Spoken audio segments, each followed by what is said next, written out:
안녕하세요. 소방쌤입니다. 오늘은 파트 3 소방안전관리제도 및 소방학 개론 2장 소방학 개론에 대해서 보도록 하겠습니다. 출제 포인트는 연소의 3요소와 4요소, 가연물의 구비조건, 인하점, 발화점, 연소점을 구별하고 물질별 연소 범위에 대해서 학습해 보도록 하겠습니다. 소방학 개론에서는 세 문항 정도가 출제된다라고 생각하시면 됩니다. 먼저 연소 이론에 대해서 보도록 하겠습니다. 1번에 연소의 정의가 나와 있는데 가연물과 산소 공급원이 만나서 빛과 열을 내는 산화 반응이 연소라고 보시면 됩니다. 우리가 산화 반응을 본 적이 있을 겁니다. 자전거를 밖에다 놔두게 되면 금속이 녹이 슬겠죠? 이런 걸 우리는 산화 반응이라고 하는데 이걸 우리는 연소라고 부르진 않습니다. 빛과 열을 내야지 연소이다 라고 여러분들이 기억하시면 됩니다. 다음으로 연소의 3요소와 4요소를 보도록 하겠습니다. 1번, 2번, 3번의 가연물, 산소 공급원, 점화원을 우리는 앞글자를 따서 가산점이라고 합니다. 가산점을 우리는 연소의 3요소이다 라고 하고 연쇄 반응이 포함되면 4요소로 부릅니다. 먼저 가연물부터 보겠습니다. 불에 탈 수 있는 물질로 고체, 액체, 기체 연료가 가연물이다 라고 보시면 됩니다. 산소 공급원은 조연성 물질을 포함하는데 산소는 공기에 의해서 공급이 됩니다. 공기 중에는 산소가 약 21%가 존재하고 있죠. 하지만 산소만을 산소 공급원이라고 부르지는 않습니다. 산화제, 자기 반응성 물질, 조연성 기체 등도 산소 공급원이 될 수 있다라고 보시면 됩니다. 먼저 산화성 물질이 있는데 인류 위험물과 육류 위험물이 여기에 해당이 됩니다. 위험물에는 인류부터 육류까지 있습니다.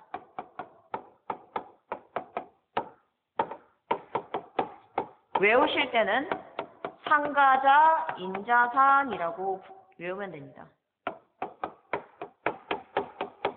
이때 인류하고 육류가 산화성 물질에 해당이 되는데 인류는 산화성 고체를 의미하고 육류는 산화성 액체를 의미합니다. 공통점은 내 안에 산소가 있다라고 보시면 됩니다. 따라서 물질 자체는 위험하지 않지만 가연물을 만나게 되면 연소가 이루어진다라고 생각하시면 됩니다. 자기 연소성 물질은 오류 위험물입니다. 자에 해당이 되는데 자기 반응성 물질입니다. 이 물질의 경우에는 내 안에 산소가 있고 내 안에 가연물이 같이 있습니다. 대표적으로 TNT라고 해서 폭탄을 떠올리시면 됩니다. 여기에도 산소가 있기 때문에 자기 연소성 물질도 산소 공급원으로 생각하시면 됩니다. 조연성 가스는 오존, 산화질소, 이산화질소, 산소가 여기에 해당이 되며 마찬가지 산소 공급원이 될 수 있다고 생각하시면 됩니다. 점화원의 경우에는 열원이나 에너지원이라고 부릅니다. 발화에 필요한 최소 에너지를 제공하는 것으로서 불 자체를 의미하는 화기가 여기에 해당이 되겠죠. 그런데 전기, 정전기, 마찰, 충격, 화염 등도 점화원이 될 수 있다고 보셔야 됩니다. 연쇄 반응의 경우에는 활성화 에너지가 낮아지고 즉 발화하는 데 필요한 최소 에너지가 낮아지고 연소 반응이 가속화되기 때문에 지속적으로 연소가 이루어진다라고 보시면 됩니다. 연소의 3요소와 4요소를 보시면 가산점은 3요소이고 화학적 연쇄 반응이 포함되어 있으면 4요소이다 라고 구분하시면 됩니다. 세 번째, 가연물의 구비조건 별 3개. 출제 빈도가 매우 높기 때문에 여러분들이 이 6가지를 반드시 구분해서 외우셔야 되겠습니다.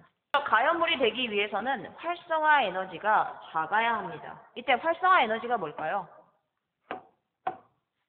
활성화 에너지라는 것은 화학적 반응을 일으키기 위해서 필요한 최소한의 에너지라고 보시면 됩니다.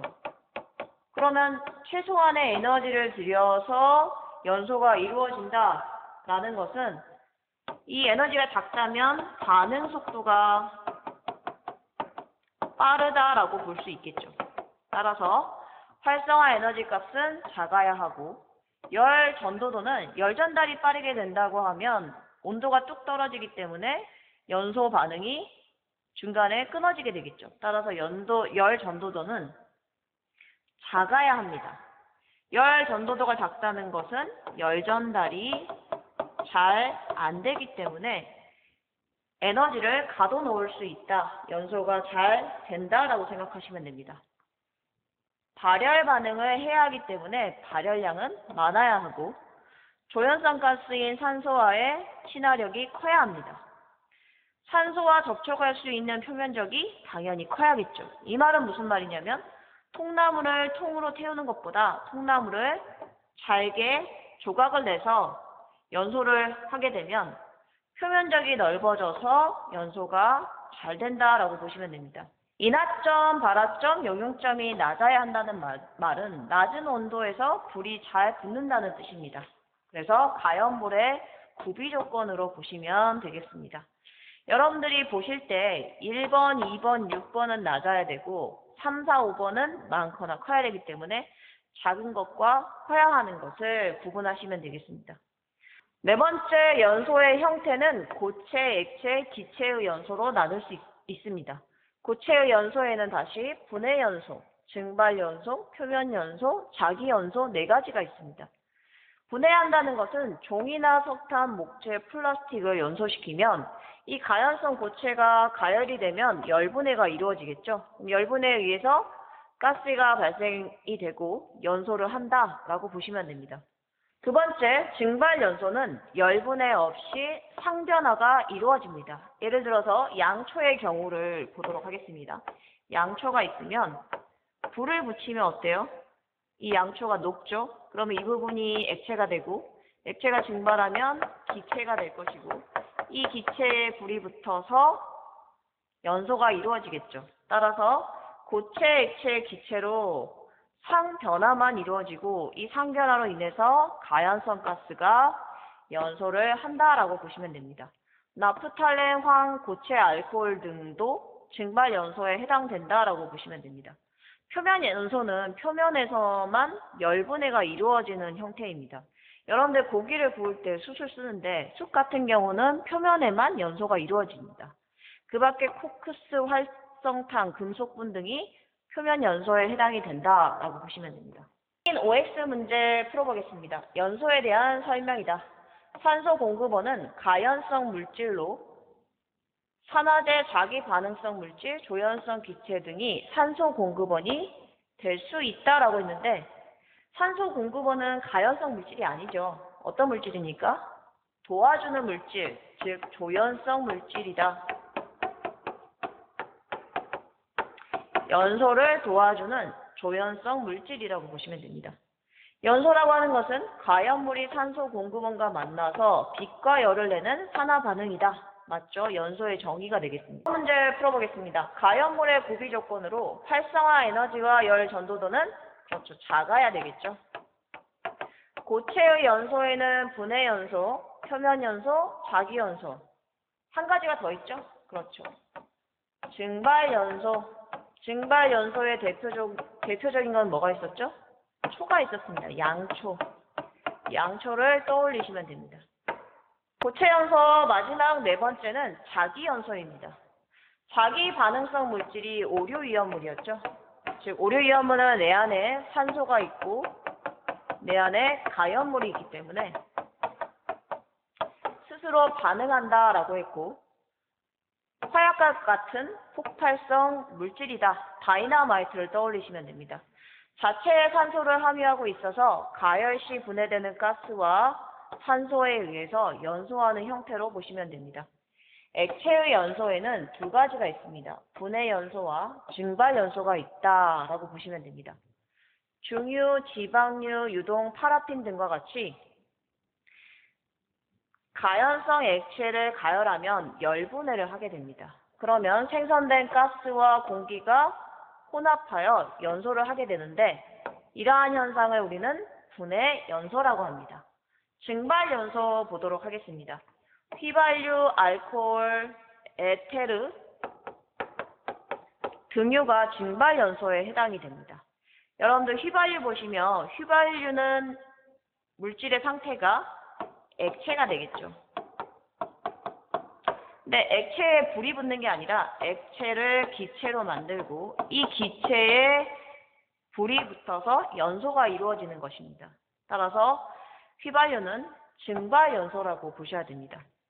액체 표면에서 증발하는 가스와 공기가 혼합하여 연소하는 형태이다 라고 보시면 됩니다. 기체의 연소에는 확산 연소와 예혼합 연소가 있습니다. 예자는 미리라는 뜻입니다.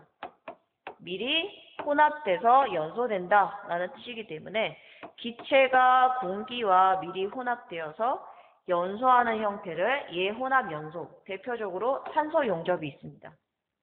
확산 연소라는 것은 기체가 공기 중에 분출을 하게 되면 이 공기와 혼합하여 연소하는 형태라고 보시면 됩니다. 5번째 연소의 용어 중에서 인화점 보도록 하겠습니다. 인화점을 영어로 플래시 포인트라고 합니다. 우리가 휴대전화로 사진을 찍게 되면 플래시가 터집니다. 즉 불빛이 번쩍이는 걸 플래시라고 합니다. 불이 붙게 되면 불빛이 번쩍이게 됩니다. 이걸 우리는 인화점이라고 합니다. 인화점의 포인트는 점화원이 있어야 됩니다. 이때 점화원으로 불을 붙이면 불이 붙는 최저 온도를 우리는 인화점이라고 합니다. 구분해야 되는 것은 발화점하고 구분을 하셔야 됩니다. 두 개를 한번 비교해 볼게요. 발화점은 착화점이라고 하는데 불이 착 붙는 온도입니다. 포인트는 점화원과 직접적인 접촉이 없다라는 것입니다. 인화점은 점화원이 있어야 되고 발화점은 점화원의 직접적인 접촉이 필요 없습니다. 주위로부터 충분한 에너지만 받으면 스스로 점화할 수 있는 최저 온도라고 보시면 됩니다. 이 발화점은 연료가 지속적으로 연소될 수 있는 가장 낮은 온도라고도 보시면 됩니다. 가연 물질에 따른 인화점의 온도를 여러분들이 몇 가지 기억하셔야 됩니다. 별 하나. 가솔린인 휘발유의 경우에는 마이너스 43도이기 때문에 인화점이 굉장히 낮습니다. 따라서 연료로 적합하다라고 볼 수 있겠죠.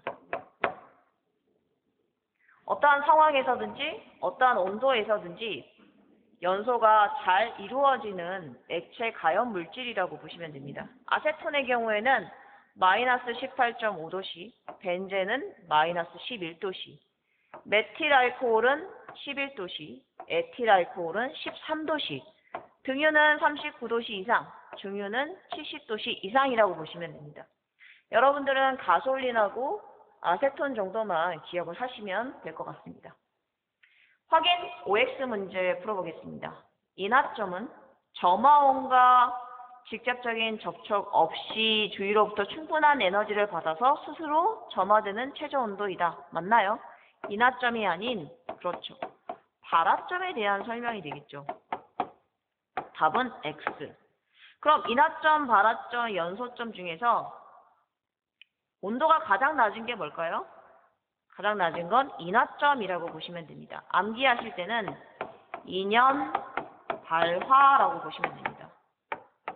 즉 인화점이 가장 낮고 그 다음 연소점, 그 다음 발화점이라고 보시면 됩니다. 인연 발화 이렇게 암기를 해주면 될 것 같습니다. 괄호 문제 첫 번째, 가솔린은 인화점이 그렇죠 마이너스 43도이다. 인화점이 가장 낮기 때문에 자동차 연료로 쓰인다라고 했습니다. 외부의 점화원과 직접적인 접촉이 없다라고 했죠. 충분한 에너지를 받아서 스스로 점화된다. 이 온도를 우리는 발화점이라고 했습니다. 연소점 보도록 하겠습니다. 영어로는 fire point라고 합니다. 외부 점화원에 의해서 발화한 후에 연소를 자발적으로 지속시킬 수 있는 충분한 증기를 발생시킬 수 있는 최저 온도라고 했습니다. 즉 연소가 지속되는 온도라고 보시면 됩니다. 당연히 인화점보다는 높겠죠. 여러분들이 5를 기억하시면 됩니다. 인하점보다 5에서 10도가 높고 불꽃이 최소 5초 이상 지속되는 온도라고 보시면 됩니다. 온도의 크기 비교해 볼게요. 별 하나. 앞에서 한번 설명했죠. 인연 발화이다. 인하점이 가장 낮고 그 다음 연소점, 그 다음 가장 높은 것은 발화점이다 라고 했습니다. 연소 범위 보도록 하겠습니다. 가연성 증기가 공기와 혼합하여 연소를 일으킬 수 있는 범위라고 보시면 되는데 연소 농도 최저값을 연소 하한계, 최고값을 연소 상한계라고 합니다. 물질별 연소 범위를 보면 휘발유의 경우에는 최저값이 1.2%, 최고가 7.6%이기 때문에 연소 범위가 비교적 좁습니다. 하지만 아세틸렌의 경우 어때요? 2.5, 하한계가 2.5고 최대가 81%이기 때문에 연소 범위가 굉장히 넓습니다. 따라서 이 아세틸렌의 농도가 적을 때나 높을 때나 언제든지 연소할 수 있는 가능성이 있다라고 보시면 됩니다. 위험한 물질로 보시면 되고 아세틸렌이 가장 위험하고 두 번째로 위험한 게 수소입니다. 수소의 경우에는 4.1%가 하한계, 75%가 상한계이기 때문에 마찬가지 수소가 적거나 많건 간에 언제든지 연소가 이루어질 수 있다라고 보시면 됩니다. 중유는 1에서 5%, 메틸 알코올은 6에서 36%, 아세톤은 2.5에서 12.8%이다 라고 보시면 됩니다. 암기를 몇 가지 하셔야 되는데 여러분들이 차량 번호처럼 암기하시면 됩니다. 휘발유는 1276이다. 아세틸렌은 2581이고 수소는 4175입니다. 요 세 가지는 여러분들이 암기를 하시기 바랍니다. 별 하나. 문제 풀어보겠습니다. 연소점에 대해서 물어봤는데 연소점은 5를 기억하시면 됩니다. 5. 인하점보다 5에서 10도씨가 높다라고 했고 불꽃이 최소 몇 초 이상 지속된다? 5초 이상 지속된다라고 했습니다. 아세틸렌은 위험한 물질이라고 했죠. 따라서 최저 연소 하한계는 2.5고 최대는 81%이다. 차량 번호 2581로 외우라고 했습니다. 2581이다. 아세틸렌의 연소 범위 보도록 하겠습니다. 가연성 가스 중에서 연소 범위가 가장 넓은 것이 아세틸렌입니다. 범위가 2.5에서 81%였습니다. 아세틸렌이 이 2.5% 미만인 경우하고 이 앞쪽이 되겠죠. 미만인 경우하고 이 뒤쪽이 되겠죠. 81%를 초과하는 경우에는 연소가 일어나지 않습니다. 하지만 2.5에서 81% 농도에서는 언제든지 연소가 일어나기 때문에 위험한 가연성 가스라고 보시면 됩니다. 이와 같이 수소도 아세틸렌만큼 위험한 가연성 가스가 수소가 있습니다. 이와 같이 연소 범위가 넓다라는 것은 연소 한계가 서로 멀리 떨어져 있다는 것을 말합니다. 하한계가 낮고 상한계가 높게 형성되어 있다는 것이죠. 이때 L, F, L의 L은 lower라는 뜻으로 하한계를 의미하고 뒤에 있는 L은 리미트가 되겠죠. UFL은 upper를 의미하고 마찬가지 L은 리미트를 의미하겠죠. 그래서 상한계이다 라고 보시면 됩니다. 연소 상한계가 높다는 것은 81%인 경우죠. 아세틸렌이 81%라고 하는 것은 공기가 19%가 있다는 것입니다. 즉 탱크에 공기가 조금만 19%만 돼도 연소 범위가 형성되기 때문에 저마음만 있으면 언제든지 연소 폭발할 수 있다는 것을 의미합니다. 따라서 연소 범위가 넓을수록 위험성이 커진다고 할 수 있습니다. 이러한 가연성 가스의 경우에는 방폭과 소방시설 등의 안전시설, 불활성 조치가 반드시 필요하다라고 보시면 됩니다. 증기 비중 보겠습니다. 공기의 밀도를 1로 해서 1보다 작으면 공기보다 가볍고 1보다 크면 공기보다 무겁다라고 생각하시면 됩니다. 별 하나. 확인 문제 풀어보겠습니다. 증기 비중이 1보다 작다, 공기보다 가벼운 거죠. 1보다 크다, 공기보다 무겁다는 것입니다. 답은 5. 증기의 밀도를 동일한 압력, 온도 조건에서 공기의 밀도를 1로 놓고 비교한 값을 공기 비중, 맞나요? 아니죠. 증기 비중이라고 합니다. 답은 X. 다음 시간에는 제2절의 화재 이론에 대해서 학습하도록 하겠습니다. 수고 많으셨습니다.